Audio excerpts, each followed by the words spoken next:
In the heart of ancient Israel, nestled beside the palace of King Ahab, lay a vineyard, lush, fruitful, and cherished. It was the inheritance of Naboth, passed down through generations, more than just land. It was legacy.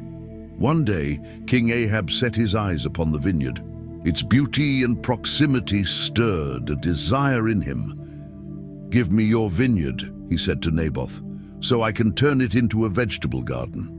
I will give you a better one in exchange, or if you prefer, I will pay you its worth in silver." But Naboth stood firm. "The Lord forbid that I should give you the inheritance of my ancestors," he replied. To him, the vineyard was sacred, not a piece of real estate, but a divine trust. Ahab returned to his palace, vexed and sullen. He lay on his bed, turned away his face, and refused to eat.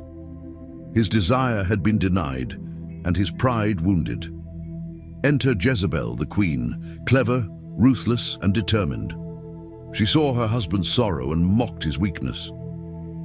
"Is this how you act as king over Israel?" she asked. "Get up, eat, be cheerful. I will get you the vineyard of Naboth." With cold precision, Jezebel penned letters in Ahab's name, sealed them with his seal, and sent them to the elders of Naboth's city. "Proclaim a fast," she wrote, "and seat Naboth in a place of honor. Then bring 2 scoundrels to accuse him of cursing God and the king. Stone him to death." And so it happened.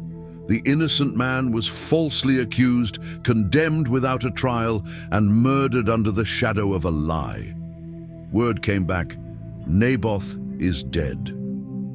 Ahab rose from his sulking and went down to take possession of the vineyard, as if it were merely a transaction completed. But heaven was not silent. Then came the word of the Lord to the prophet Elijah. Like thunder before a storm, Elijah appeared before the king in the vineyard that dripped with innocent blood.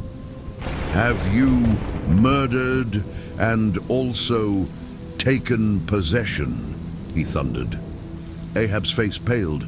"Thus says the Lord," Elijah continued, "in the place where dogs licked Naboth's blood, they shall lick your blood also." God had seen. Justice, though delayed, would not be denied. Years later, the prophecy came true. Ahab died in battle, and his blood was washed from his chariot in the very place Elijah had spoken of, where the dogs came, just as foretold. Jezebel too met a violent end, thrown from a window, trampled underfoot, and left for the dogs to devour.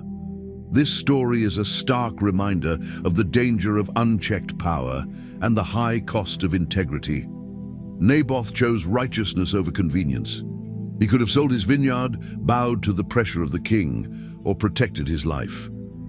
But he stood for what was right. Ahab, on the other hand, allowed desire to cloud his judgment, and Jezebel weaponized manipulation to achieve wicked ends. But justice has a voice, even when it whispers through prophets and storms through time. We are each given choices to pursue what is right or what is easy, to stand for truth or to bend for gain. Let us remember Naboth's courage. Let us resist the temptation to abuse power and instead be protectors of what is just and sacred. For though injustice may flourish for a season, God is not silent. And in the end, every vineyard taken through deceit will be answered for. If this story spoke to your heart, don't forget to like, share, and subscribe for more stories that awaken the soul. What will you stand for today?